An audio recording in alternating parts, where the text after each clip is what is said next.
Hi, everyone. Welcome back to my podcast. My name is Amy, and I am the indie dyer behind Pancake and Lulu Yarn and Fiber.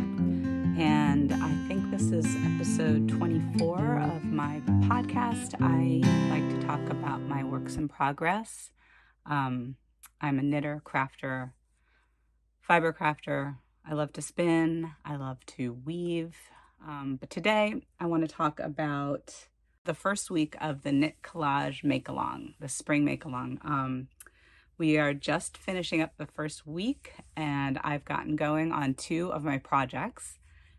I am planning to do 3 projects, but I already have a work in progress as well. So I feel like I can't really actively do more than 3 projects at the same time. And that's a little bit of a stretch. I usually like to go back and forth between 2 projects. That's not including certain like car knitting or a kind of mindless project that I like to take with me that I might only do when I'm out and about. So I am doing another project like that, actually 2 other projects like that. I have a lot of projects. Yes, I like to have multiple projects at the same time.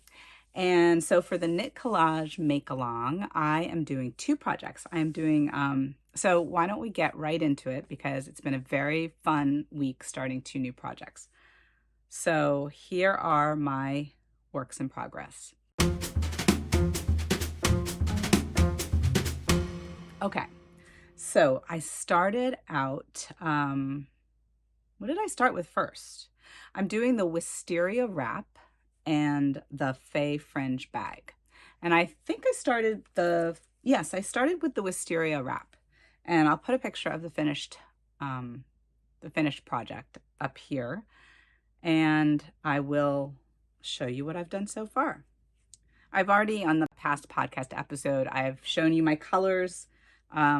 This is the progress that I have so far. This is the front side.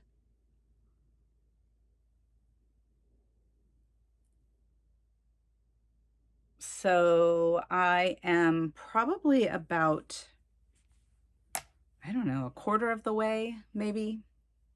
I am amazed at how fast some people are knitting and crocheting their projects. I see on the Facebook group for Knit Collage Make-Along, people are done already. It's incredible. I have, I guess I could be done if I just did these things, but I'm doing a lot of other things this week. So I feel like I've been knitting a lot on these though, because this last week I have basically been home alone. My family is up in the Adirondacks. They're opening up our house up there, and it's a little chilly. Actually, today and yesterday, I think, have been absolutely beautiful and perfect up there. But before that, it was a little chilly for my taste. So I stayed back home, and I'm very excited because my husband and kids are coming tomorrow from, I haven't seen my kids since, I guess, spring. Well, God, my son I haven't seen for a couple of months. My daughter I saw at spring break. They're both in college.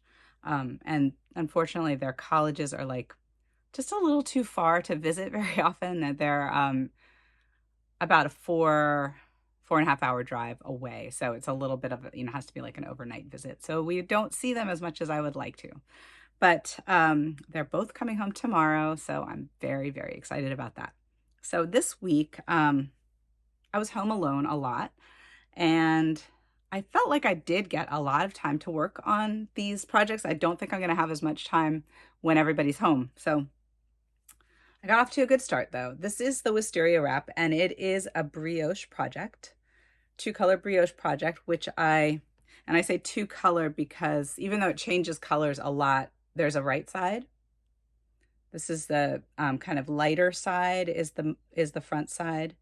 And then the back, the dominant color is this black. So it's a technique called 2-color brioche, even though the bottom it still has a bit of a darker color that's kind of on the black side there.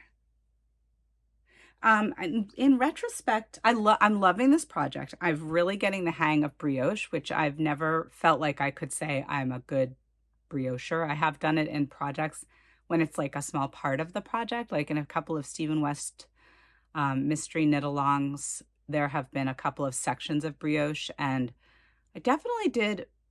I've done two of, I remember doing it twice. He always has an alternate.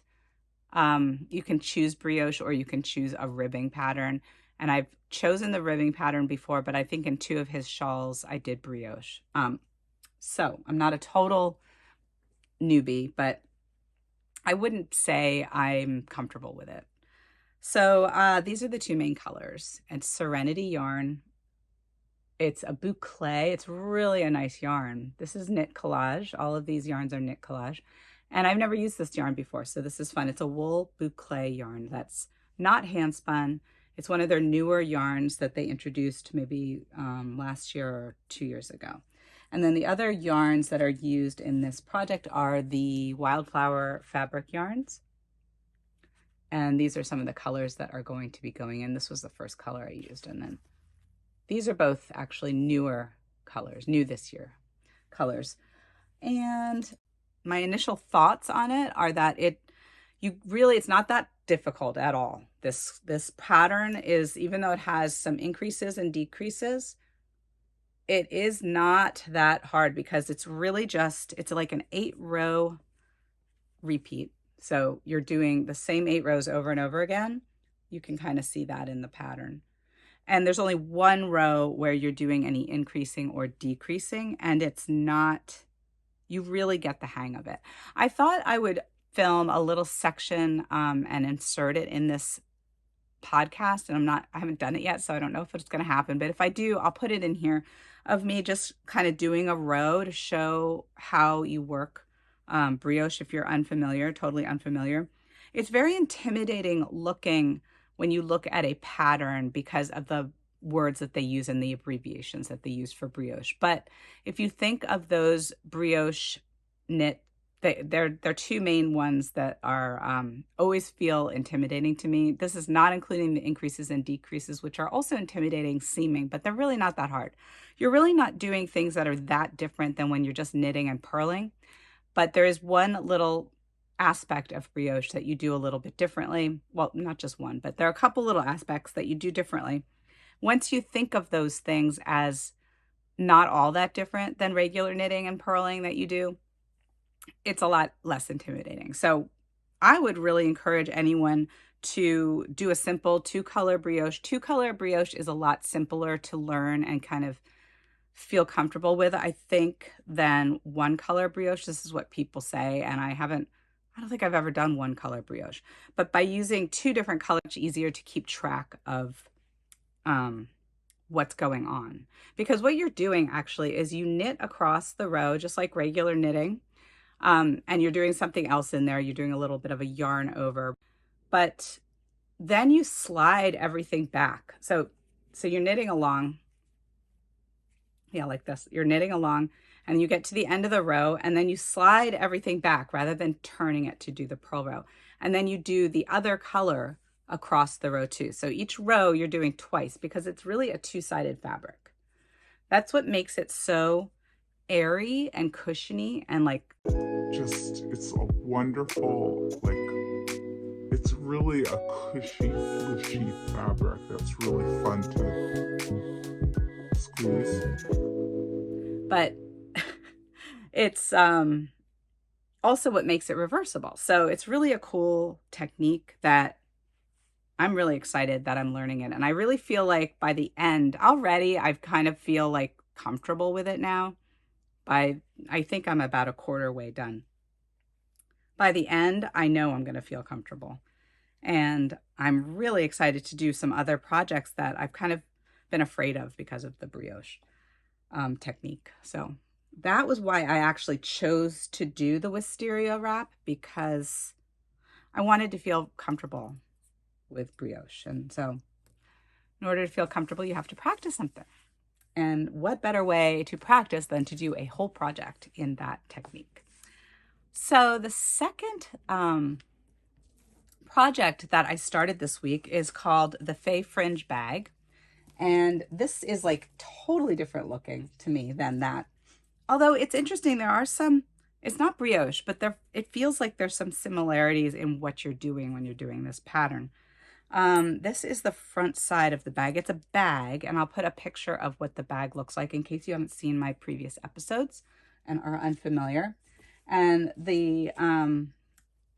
I did show my yarns before, but I've also kind of added in some other yarns. This is the front side of the bag. This is the fringe along the edge. And this is the pattern so far. So it's like you saw the picture, it's like a rectangular bag that I'm probably going to use, I don't know, I'll probably use it as a knitting bag. Since it has, as you saw in the picture, fringe on both sides, and it doesn't really have a bottom, it's kind of like an envelope style bag. I feel like I'm going to have to put it on the floor, and then I'm afraid it's going to get really dirty because of the fringe, like just picking up dust and stuff. So I'm actually considering, after I finish it, making a strap, like a shoulder strap, to see if I could just have the same style, I think, as the body of the bag, and make just a thin, well, not thin, actually, wide shoulder strap, so that I could kind of wear it as a crossbody bag. Just because I think that way I don't have to put it on the floor so much. Anyway, I am in love with this project. It's so much fun. It's really satisfying because you can use any scraps or small bits. It's an interesting, almost woven looking effect. It's kind of like a seed stitch. I don't know what the stitch is actually called. You're kind of going, it's 2 rows. It's like a slip stitch and a seed stitch, if you're familiar with those. That's the best way I could describe this. So you're sort of slipping stitches every other stitch and kind of weaving almost. I mean, it really is a lot like weaving. And I guess that's why it's similar to me in a way to the Wisteria Wrap, is that I feel like because I'm slipping stitches a lot. You're also doing that in brioche. So in that sense, like there's a similarity in the patterns, although they're very different also. So this one is really fun because I've added in a few other yarns than what was in my kit that just kind of go with it. So a couple of the yarns that, these were the 2 main yarns that I got with my kit. This is the Daisy Chain, and this is Spun Cloud in this beautiful light blue. It's almost a gray blue, but it's like a periwinkle, very, very pale. But, and then I got a mini skein kit of just Wildflower. So here are a few of those. Well, actually there's 2 there.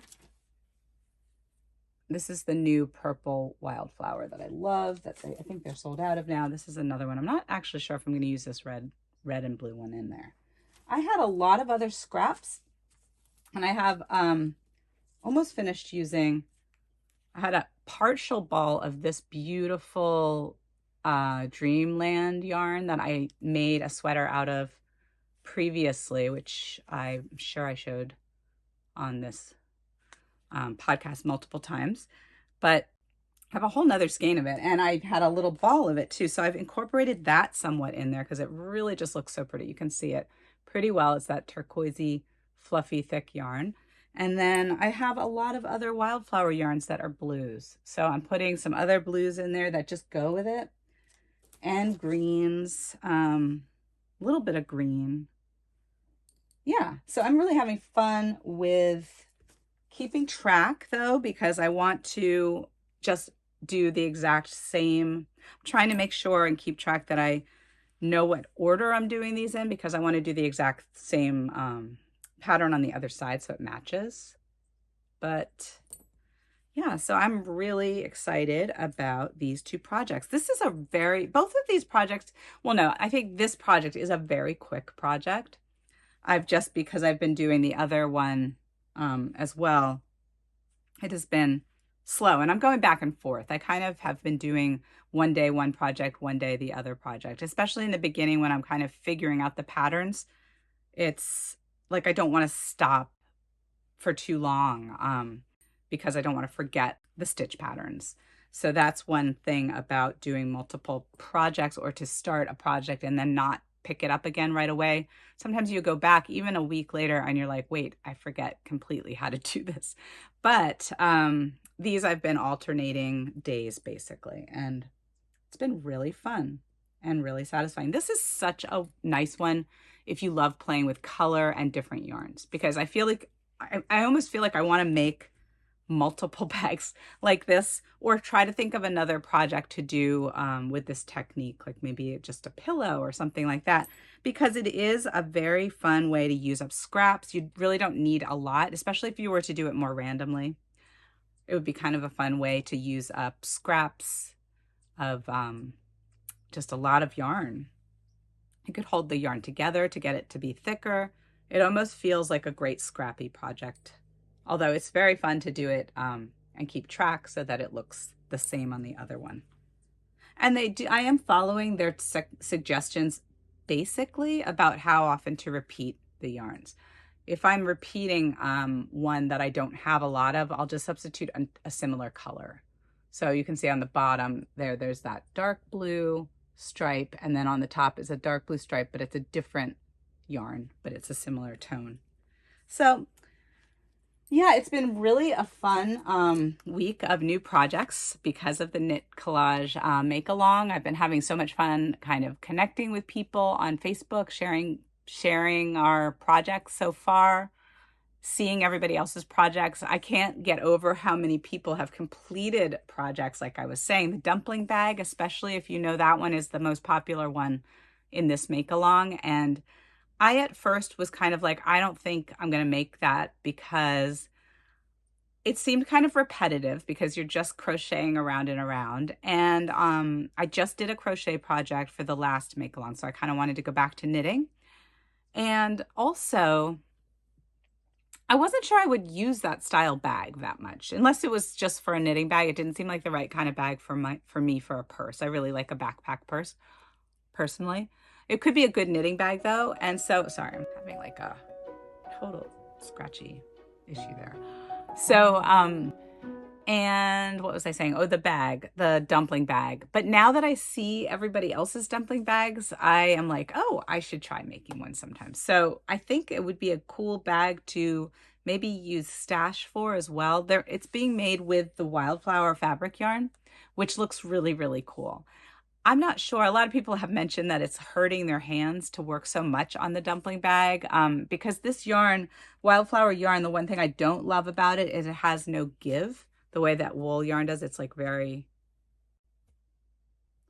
like you don't have the same pull when you're working with wool, which makes wool so comfortable to work with because of that pull, elasticity. And so I can see how this would hurt your hands. It hurts to knit with just a little. I mean, hurt is a strong word. I mean, it's not as comfortable to knit with as wool. So that was my reservation. And indeed, some people have said that they worked on it too long and now their hands are sore. But I think it's the bags are coming out to be so beautiful, and I think it would be a fun project to try at a later time. And I still have plans to do, possibly, to do the Everyday Yay cardigan. And I do have wool for that I think I should before it's, here it is. I bought this on sale. I think it's called what's it called? Twig. I always want to call it driftwood. It's called Twig. And I think this is a pretty color. I think this would look really great with this, like, look at this with the bright pink. I think this would look awesome, actually, with this as embroidery. So maybe I'll do something like that. I'll have to get more of this. Or use a different yarn for embroidery, too. I'm going to have a lot of leftovers. Even that doesn't show up as much, but it's just so pretty with it. So I do like the way, that's actually pretty, too. Other new yarns. I think that this would be fun with a bright contrasting color for the embroidery. So I still may do that. So what the other work in progress that I have not worked on, I knew this was going to happen, and I was really hoping to finish this whole side before the Make Along started for Knit Collage.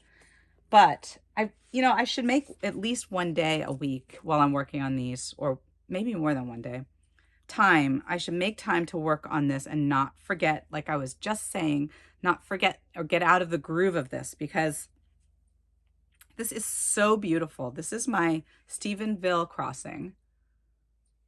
And I've gotten pretty far, like on this side of it. I've got to do this whole thing again on the other side, but I'll try it on for you because this is what's so cool about this sweater. You can just pop it over your head. Oh gosh, I'm so bad about, I always go backwards with this camera. It's not going to be front. Okay. Look at that. Isn't that beautiful? I'm so proud of it. All of those, the little cables and eyelets, it's such a cool pattern. And I've got a little bit more to do. That's how it's supposed to be. But the thing that's so nice is that this is the sleeve as well. So this is how the sleeve is going to be. So it's not a very good, here, hold it like that. So it's also the sleeves.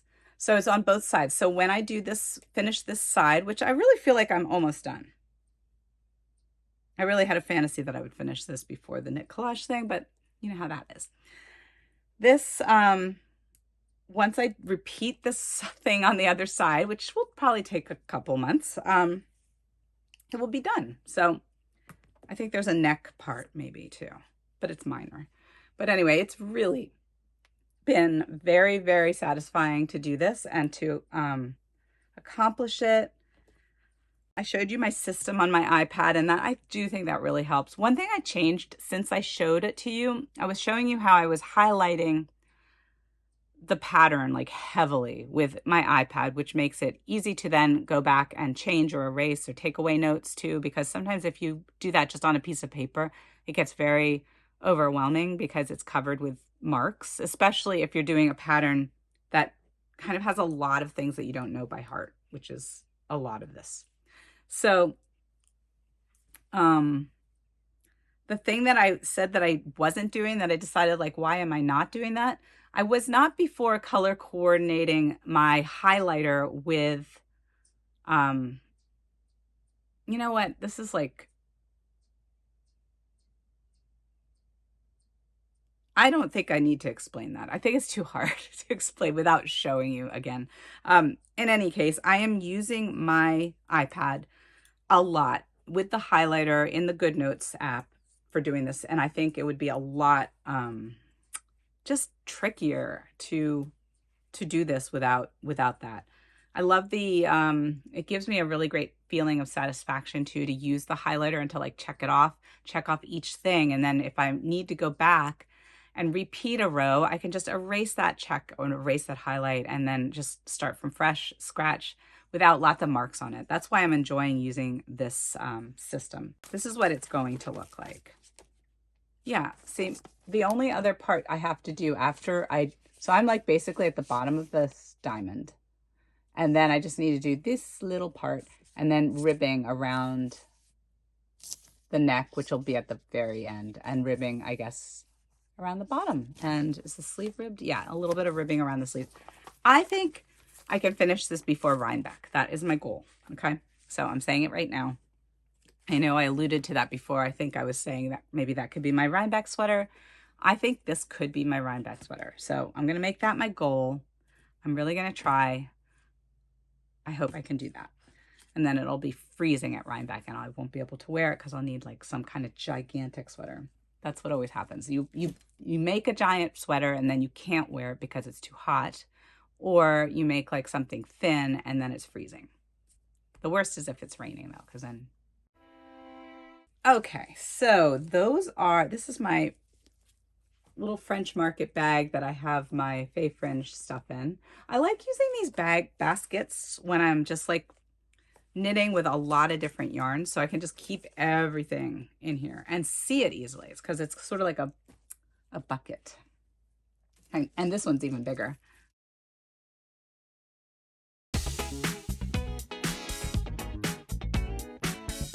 Okay, so the only finished object I have, because I'm just working on those, is I did do my May mystery block for the Knit Collage, what do you call it? Creative Knitters mystery block of the month. This is May's, and I used some leftover knit collage yarn I had that is called Sister, which is a lot like Spun Cloud. It just doesn't have the metallic twist to it. And this was a really cool pattern. I love this. Actually, I wanted, like I had shown you my other blocks before, so I'm doing kind of a neutrals and blues. I'm trying to do all neutrals and blues for this blanket since they kind of have to go together. This is our first mystery block with 2 colors. So I wanted to do neutrals, but I actually just had this perfect amount left to do these. And it's like a slip stitch that pulls up the side. After I did this pattern, I was like, this is so cute. It really reminds me of like, oh my God, totally forgetting the name now. Tim Burton, sorry. That was a total brain. Tim Burton. It reminds me of Tim Burton. I don't know why. Maybe there are characters that wear something like with the stripes in one of his spooky, or is it Frankenweenie or something, like just really reminds me. It's kind of black and white, but not quite white. It's like beige. So something about this really reminds me of Tim Burton. I was like, if I could make a Tim Burton Halloween sweater out of this, that would be so cool. It would be a really cool sweater. Anyway, this is my block. I did it. And I don't know what the June one is going to be coming up soon, but I'm on track. So I'm happy that I have all of those blocks done. And I've stayed on track for that. So what else has been going on, you may ask? And let's see. Okay, in my shop,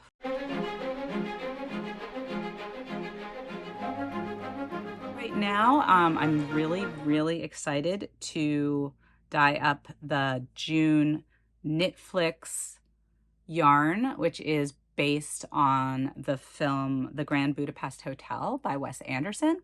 Super excited about that because I love Wes Anderson, and that is, I think, all of his films have, I've learned a lot about Wes Anderson this month because I've been kind of thinking about that film. I bought a couple books on him. I'm reading at night before bed. I read a little bit of this book every night in bed. It's a huge coffee table book that is so fascinating.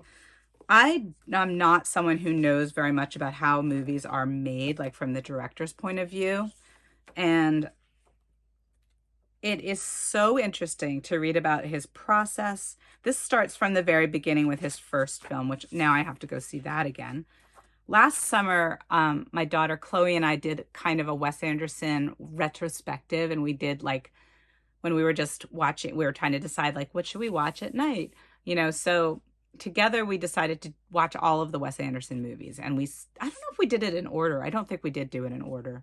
I think we watched one of his movies and then we're like, hey, we should watch all of his movies because they're all fun. And it'd be interesting. It's always fun to watch like some whole body of work by an artist, whether it be the actor or the director or what have you. So we did watch Bottle Rocket last summer at some point, and that is the first movie that he made, and they talk a lot about, I've gotten past, I'm actually now on the next movie, but which is Rushmore, I believe. Yeah. Which we also watched last summer. But Bottle Rocket is really an interesting one because it's like he's definitely, Wes Anderson is like developing, and it's not quite as sorry, I have fuzz in my face, in my mouth now. It's not as highly refined as a lot of his movies are that are later, like with his style, but you can see all of it there in its younger form. And it's so interesting to read about his relationships, how he got started, his relationship with the actors, because he always loves to use the same actors in his movies.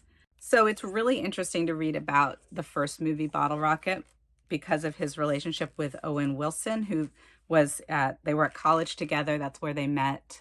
I don't think they were roommates. They might have been roommates later, but Luke Wilson, um, Kevin Wilson, Owen Wilson, not Kevin Wilson, Owen Wilson. I think they actually have another brother. Maybe it is Kevin Wilson. They do have another brother who's in Bottle Rocket, in fact. But here are, like, I mean, to look at these pictures of them as little babies. That is Wes Anderson over kind of leaning with both hands on the table there when they were in college, Luke Wilson and Owen Wilson. And it is just so fun to read about how that movie was made, how they took it to film festivals, and how they ended up getting some funding and then had to make another version of it. So it's really interesting. Yeah, I think the first version was a totally like much shorter version that was actually at the film festival, and then they remade it, which is the one that we all can watch on various, I'm not sure which one. Oh, that one I think is on HBO. And I also watched, so I didn't rewatch that yet, but I do want to rewatch that now that I've read this book, or I'm reading that book, because I kind of want to watch them in order. So I did actually end up watching, I guess I just went into like a totally different area of this podcast, which was about books and movies. But all right, well, let's go there.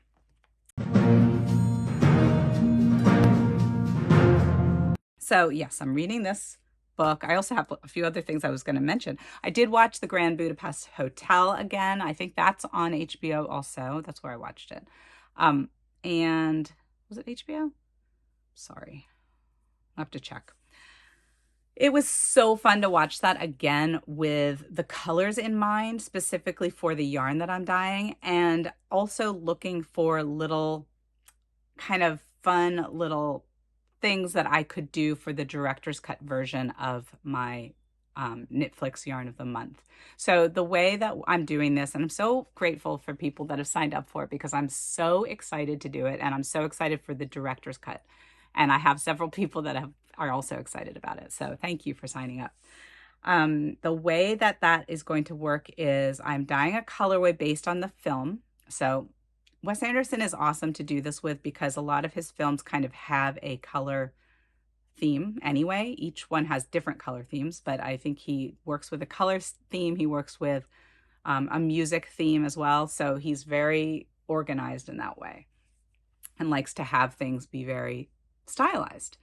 And that's like his whole thing. So that's been really fun. Watching that movie was super fun. It's also the other thing about the director's cut version of my Knitflix Yarn Club is where you sign up for the extras, and the extras are going to be little fun things that I put together to include in your package that are related to the film of the month and possibly related to knitting or fiber as well. So they're going to be probably some of each thing, and ideally something that's both. So we'll see. I'm so excited. I've got everything ready for this first one. I've already started working on the second one and the third one, because I already know which movies. We're doing 3 Wes Anderson movies for the summer. So I've picked the next 2 movies.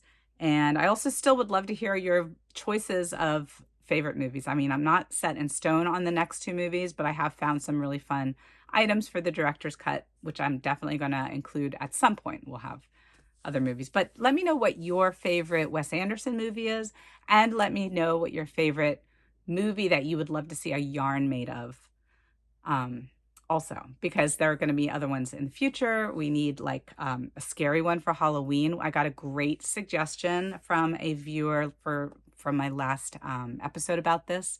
And actually, it was so funny because I was thinking along the same lines. I'm not going to reveal anything, and it's not set in stone, but I need a scary movie for Halloween time. I kind of wanted a back to school type of movie for September, and holiday movies for the holiday season. So I need suggestions. that would be fun to translate into yarn. And then what is the other thing that I was going to mention about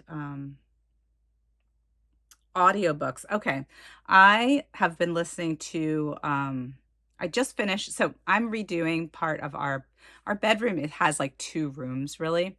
So one part of the, and it's also, I think I mentioned this in the past, our bedroom is like the worst rooms in our house. Our house is very old, and our bedroom was like in the worst shape. Really needed to be redone. It had like kind of been redone like maybe in the 70s or 80s, and just needs everything taken off of the walls and the ceiling and redone. It was like panel kind of situation. So we've lived in this house for so long and we just have not done our bedroom.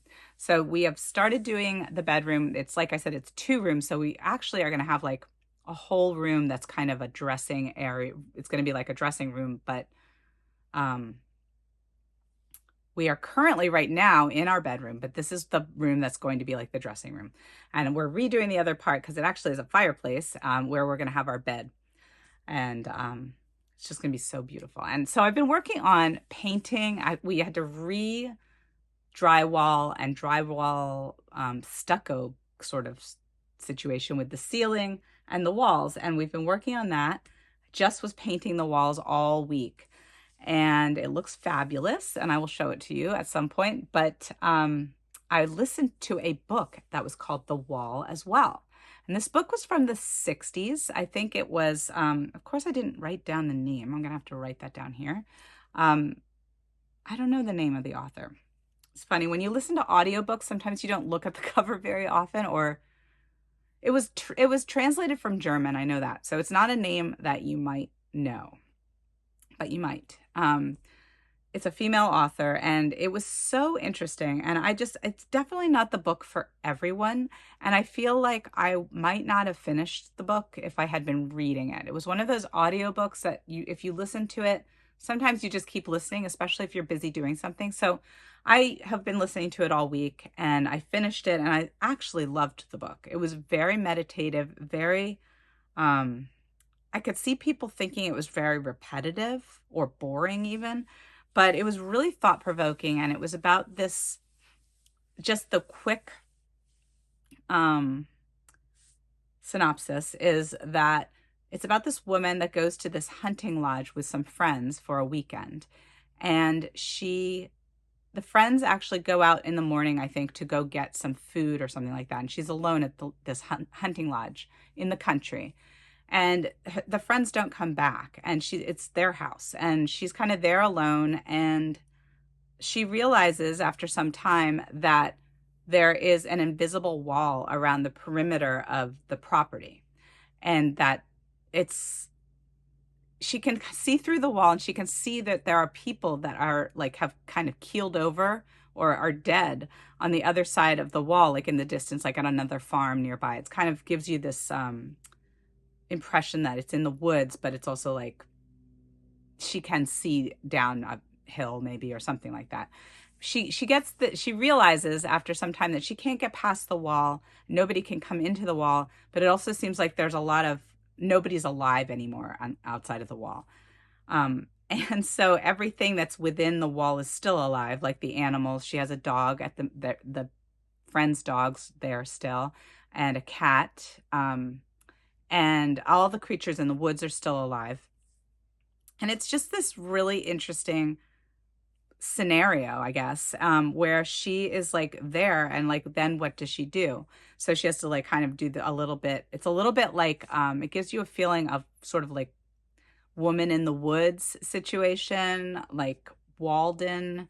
There's a lot of nature and animal relationships in the book. It's very meditative, and it's really thought-provoking about what would it be like with no other people. And anyway, it was a really great book to listen to while you're doing something like painting a wall, which was kind of weird and total coincidence, actually. My husband recommended the book to me because he was reading it at the same time, so we actually haven't gotten a chance to really talk about it. I really liked it, though. So that was the audiobook I've listened to recently. And oh, I also, since I was home alone, I got to watch whatever I wanted at night. Um, so I watched actually Queen Charlotte, which I felt a little conflicted about it. I enjoyed it though. I mean, I feel like this about all the Bridgerton things too. Queen Charlotte is like the next kind of mini Bridgerton. And I did feel like the actors were so good. Like I really loved the new, that has some of the old actors from Bridgerton. It's kind of a parallel, no, it's a prequel kind of, but then it has some current day as well. And I really loved the young actors in it. I thought Queen Charlotte actress was really good. The Lady Danbury younger actress was really good. The King was really good. So I really thought the acting was great. Um, I don't know. I felt a little conflicted about the storyline. I don't want to spoil anything if anybody wants to watch it who hasn't watched it yet. Um, I did think it was interesting. What I liked about Bridgerton, one of the things I thought was interesting and different was the whole idea of many different races taking on these roles of traditional like European royalty. So it was interesting in the same way without any real, I don't think there was really any justification or rationale as to why like were all these races kind of coexisting in this royal situation in England, whereas in most depictions of that, it's all like white people because they're white European people who were in those positions of royalty for the most part in England. So it was interesting, really interesting at that. I thought that was interesting in the same way that when you see, the musical Hamilton is similar in that way too. It's like it's a change of what you're used to seeing, and it almost doesn't, it matters because it's so different, but the story is the same. So that's what's kind of interesting. Then you kind of forget too, like about the races of people. And I don't know, I thought that's what I kind of liked about Bridgerton. But this, one of the subplots or one of the plots of this, one of the subplots is that there's this great experiment where this is kind of justified in this version of this story. So that to me kind of bursted a bubble, what have you. Like, does that even make sense? It just changed to something about the show. It's not like I was in love with Bridgerton anyway, but I mean, I do think it's a very visually beautiful show. It has a good, there's a gift for the writing. It has like that kind of, you want to find out what's going to happen situation. Anyway, in that way, and I'm not a huge like romance novel type of person either. So some of the romance is kind of over the top in a way. Like, I mean, it's okay. Like I love the sweetness of the romance of this one. I thought it was a really great relationship with Queen Charlotte and the King. That I kind of thought was really nice. But anyway, so I did watch that. That's my little 2 cents on that. I mean, I'm sure if they have another Queen Charlotte continues or there's another Bridgerton, I'm sure I'll watch it because they are visually very beautiful shows. And like I said, the acting was really good in this one in particular. So then what else? Oh, I totally binge watched this show that's been on for a couple of or was a couple of years ago called Clickbait, which I don't know if you guys have watched that. I think that was on Netflix. That was like, I didn't even like it that much in the beginning, but I thought that had a great twist at the end. So if you like mysteries and you think that they can always fool you or can never fool you, this one totally fooled me. And I'm a big mystery watcher and reader. So I thought that was good. What else? I enjoyed, I think it was also on Netflix called Do Revenge, which is kind of a teen flick movie. It was a movie. The reason why I wanted or was drawn to it, I think, to watch was because the actress Maya Hawke, which I did not realize. I like her because if you don't know who she is, she was in Stranger Things and not at the beginning. She kind of came later on. She was the one that worked in was it an ice cream shop? The one that knew Russian and like helped solve the whole issue near the end of the series. And I really liked her in that. And so I was like, oh, that'll be fun. I like that actress. I did not know that Maya Hawke is the daughter of Ethan Hawke and Uma Thurman, which I thought was really cool to find out because she actually looks so much like both of them, which was crazy. Like, I did not at all put that together. And I'm also very excited that she is going to be in the new Wes Anderson movie that is coming out this summer. Next month in June, it's coming out, called Asteroid City. If you don't know about it, you should be excited because I think it's going to be really good. I think it's already opened in the Cannes Film Festival and gotten really great reviews. So we'll see. I'm very excited for that. I'm really worried I'm not going to be able to see that in the theater because we're going to be up in the Adirondacks. And I don't know if those theaters up there will carry. There's like not very many theaters up there. It's kind of the boondocks. So we'll see if I can. I know I wish I were going to be in Princeton because here we have a great little like artsy theater that's going to have it as soon as it's available in like June 24th or something. And I'm so bummed I can't go there to watch it because I definitely want to see it on a big screen if possible. I hope it does well and stays around for a little while so I can see it on a big screen. Yeah, Wes Anderson movies are, if ever possible, to see on a big screen. That's a big, it's definitely one of those movies that is visually, they're very good on a big screen because of all the details. It's a very horizontal format usually. So yeah, I'm going to hope that I can see that on the big screen. And what else? Should we now talk about shop news?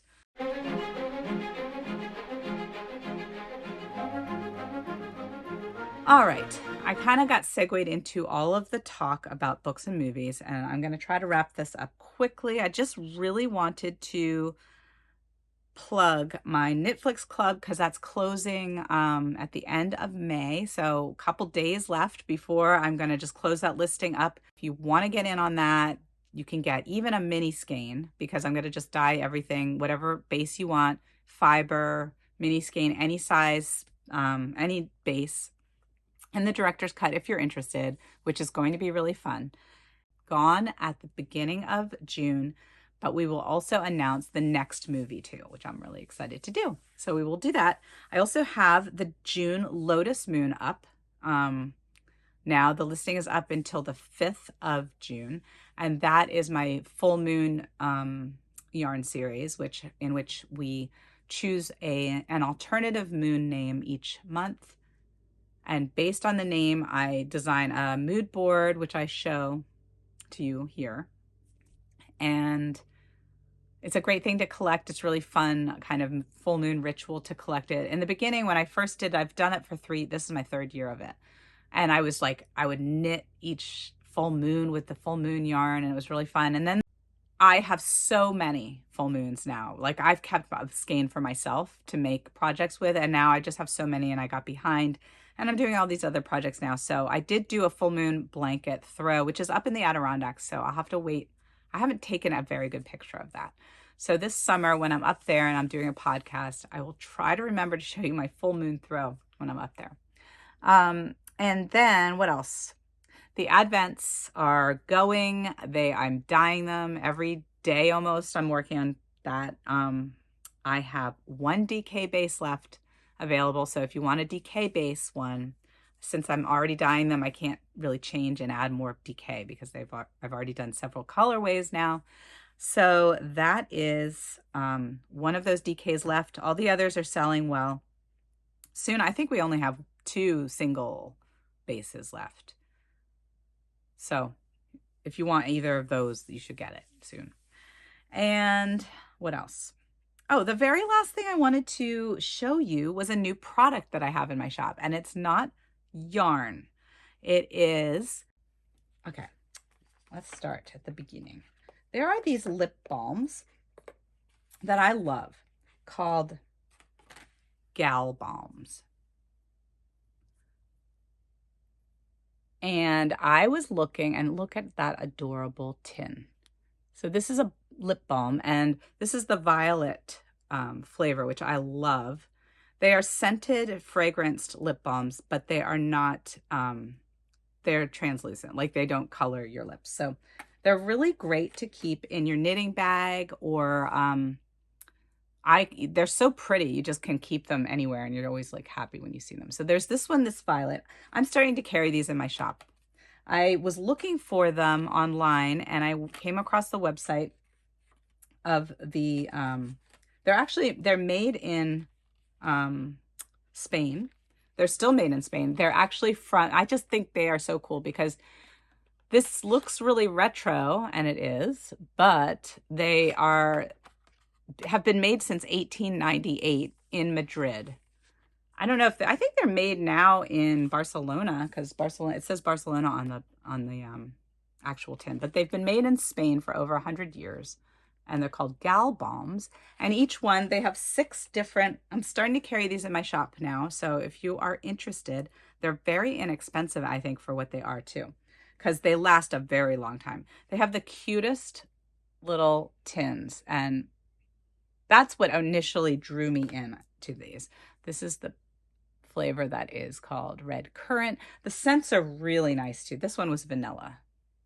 So there's vanilla. The first one is that I showed you was violet, which I love because it's so unusual. Such a pretty taste and scent. And then there's this orange. And I also have strawberry. I love this cup. This one is so cute. I just love the way these tins are so pretty. Oh, and this one is peach. And I think these tins would be awesome. I've never used mine all up. It's almost gone, which is why I have actually 3 or 4 of them that are open, which is why I haven't used them all up. My favorite is the violet, and I really like the orange as well. But I have tried 4 of them. So I do, I recommend the violet, though. It's so pretty. It's also purple. I'm not going to open this one up because it's sealed, but you can see on my website if you're interested. The colors that each one has a little tint of a color, but it doesn't show up on your lips at all. And what I really want to do is when these are all gone, I want to clean out the tin and keep like stitch markers in it or something, or anything little. Anyway, they're so cute. So I'm selling these in my shop now. They are $8 a piece. So they're really, and they last forever, really. So they make a great little bonus gift for yourself, or if you're sending yarn to somebody else, they're just a cute little thing. Oh, the other thing I wanted to say about them, not only are they great for your lips, but I love like when you have a little extra on your finger, because you put your finger in and do that, then you just rub it onto your cuticles, and it moisturizes your cuticles as well. So actually they're really great if you've got like a little nick on your finger or something that gets caught in your yarn. That's why I like keeping them in my project bags. I think that's it for this week. That was a pretty long podcast. Just coming up, just to let you know, my family, like I mentioned, is coming home. My kids will be home. I don't know if I'll have time to podcast next weekend because it's probably going to be pretty busy around here. Like I just want to spend a lot of time, as much time as I can with them. Maybe I will. I want to keep you updated on my projects for the MakeAlong for sure. So maybe I'll pop in for a minute next week. And then we'll be up in the Adirondacks for some time too. And so I will podcast from up there though. I think that would be super fun.